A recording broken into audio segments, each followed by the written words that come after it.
प्रेम से बोलिए सदगुरु साहिब जी की जय हो। सतनाम साहिब। आप सभी को मेरा प्रेम भरा सतनाम साहिब। आगे तुलसी साहिब जी कहते हैं, ये भी रामचरितमानस की ही है वाणी।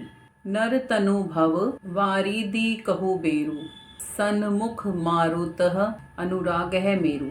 करण धार सतगुरु दृढ़ नावा, दुर्लभ साज सुलभ करी पावा। तुलसी साहिब जी इस वाणी में समझा रहे हैं कि यह भव सागर पार करने के लिए मनुष्य का तन हमें मिला है। मनुष्य का शरीर भव सागर में एक नौका की तरह, एक जहाज की तरह हमें मिला है। ये वो बेड़ा है, ये वो जहाज है जो कि प्रभु प्राप्ति करवा सकता है और प्रभु कृपा से यही हमें ये मिलता है। और श्वासों रूपी वायु से ये जहाज चलता है। जैसे आपने देखा होगा समुंदर में जहाज हवा से चलता है, ऐसे ही श्वासों रूपी वायु से ये जहाज चलता है। और इसका खेवनहार कौन है? इसका खेवनहार सतगुरु है। खेवटिया सतगुरु है इसका, जिसको हम जानते नहीं, जिसका हम संग कर रहे ही नहीं हैं। जब तक उसका हम संग नहीं करेंगे तब तक वो खेवनहार इस नौका को पार नहीं लगाएगा। कहते हैं सच्चे सतगुरु ही इस जहाज के खेवनहार हैं, पार लगाने वाले हैं। और इस प्रकार दुर्लभता से मिलने वाला ये मानव तन, ये साधन सतगुरु जब इसको खेता है तो सुलभ कर देता है। क्या सुलभ कर देता है? प्रभु प्राप्ति सुलभ कर देता है वो। और हम सहज में ही भगवत प्राप्ति, प्रभु प्राप्ति कर पाते हैं।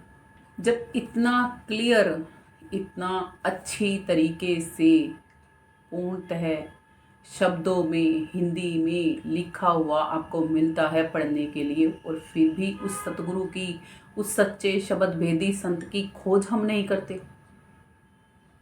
क्या दिमाग में खराबी है हमारे? पढ़ते हैं फिर भी नहीं समझते। आखिर हुआ क्या हुआ है हमें? संसार की विद्या तो हम सोचते हैं कि बुक्स से मिल जाएगी। अब जब ये सदग्रंथ हम पढ़ते हैं तो प्रभु प्राप्ति हो जाएगी बिना किसी को टीचर बनाए। बहुत अच्छी बात है, करके तो दिखा दो प्रभु प्राप्ति बिना सच्चे सतगुरु की शरण ग्रहण करे। एक आत्मा नहीं जाती यहाँ से। काल पुरुष ने वचन ले रखा है सतपुरुष से कि एक सिंगल आत्मा को जाने नहीं दूंगा जब तक वो आपकी शरण ग्रहण नहीं कर लेती। और सब कहते हैं मान लिया, विश्वास करते हैं हम तो भगवान है भगवान है। ऐसे खोखली बातों में कुछ नहीं रखा। अनपढ़ कहे मान लिया मैं तो बैरिस्टर हूँ, तो वो बैरिस्टर नहीं है।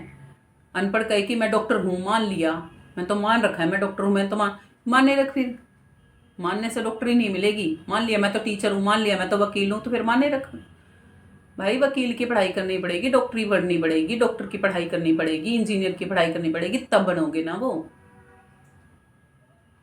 बिना पढ़े मानना एक्स से कुछ नहीं मिलने वाला। जब तक जान नहीं लोगे, पढ़ाई विद्या भी संसार की जान के करी है तब आता उसका कुछ, उससे पहले नहीं आता। और ये ज्ञान ऐसा है कि अनपढ़ पढ़ा लिखा कोई भी सीख सकता है।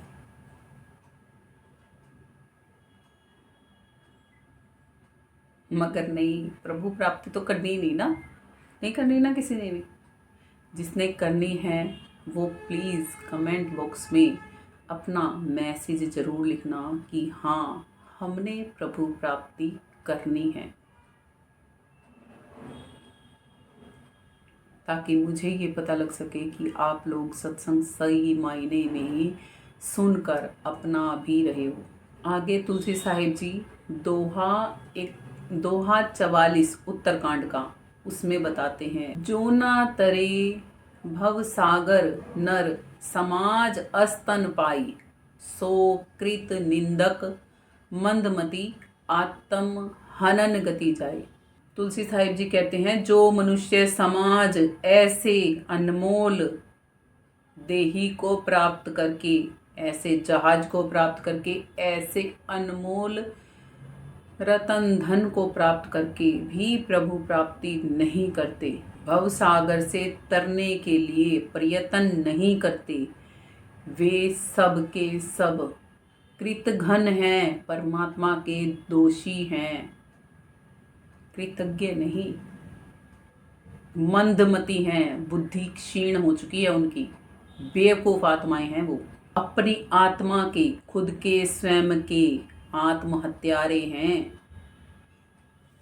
भारतवर्ष में आत्महत्या पर भी कानून बनाया हुआ है, दंड मिलता है।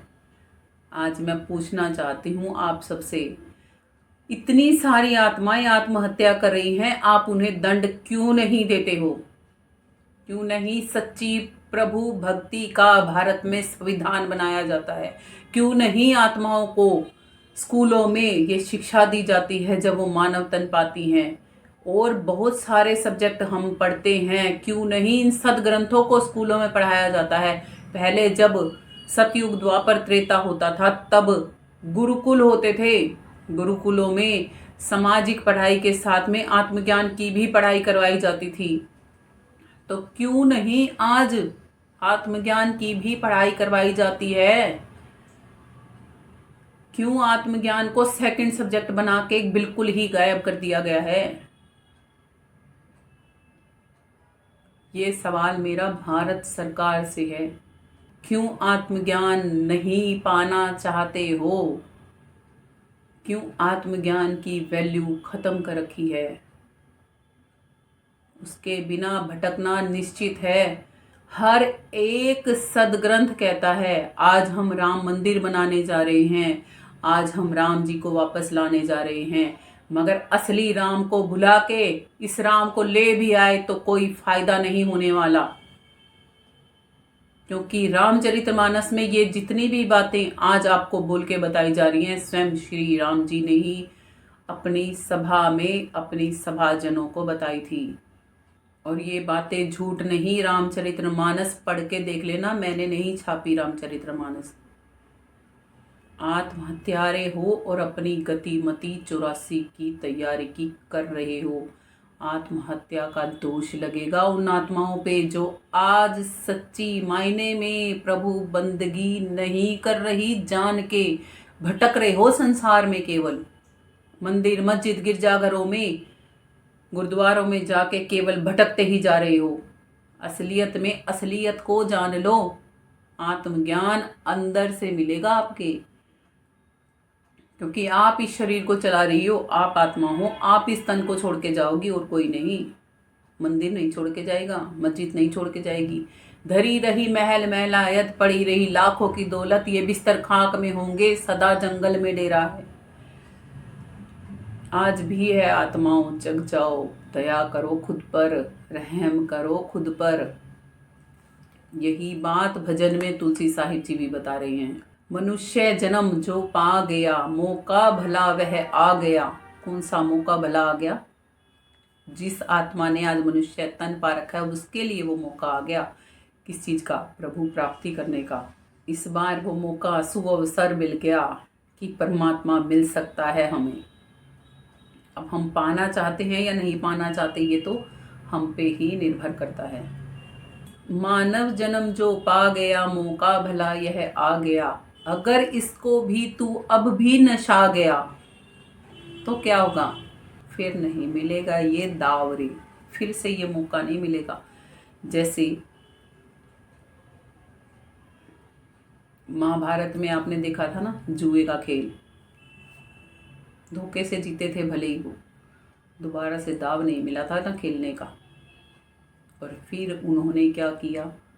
श्री कृष्ण जी की शरण ली थी और फिर अपने दाव चलने शुरू किए थे, तब कहीं जाके विजय हासिल हुई थी। और हम सच्चे संतों का संग ही नहीं करना चाहते। राम और कृष्ण से को बड़ा, उन्होंने तो गुरु कीन। उन्होंने भी गुरु बना के दिखाए थे, दुनिया में आए थे। राम जी और कृष्ण जी को हम परमात्मा कहते हैं। वो भी कहते हैं मेरा अता पता ठिकाना ठोर, संतों के बिना नहीं मिलता। श्री कृष्ण जी भी श्री गीता में कहते हैं तत्वदर्शी संतों की शरण में जाना पड़ेगा सेवा भाव से। उनको दंडवत प्रणाम करो, उनकी सेवा करो। यदि वो आपकी सेवा से आप पर खुश हो जाएंगे तो आपको आपकी समस्या का समाधान बता देंगे, आपको आत्मज्ञान और परमात्म ज्ञान से ओतप्रोत कर देंगे, भर देंगे, ताकि उस आत्मज्ञान की अग्नि में आप अपने शुभ अशुभ कर्मों को जलाकर खाक कर सको।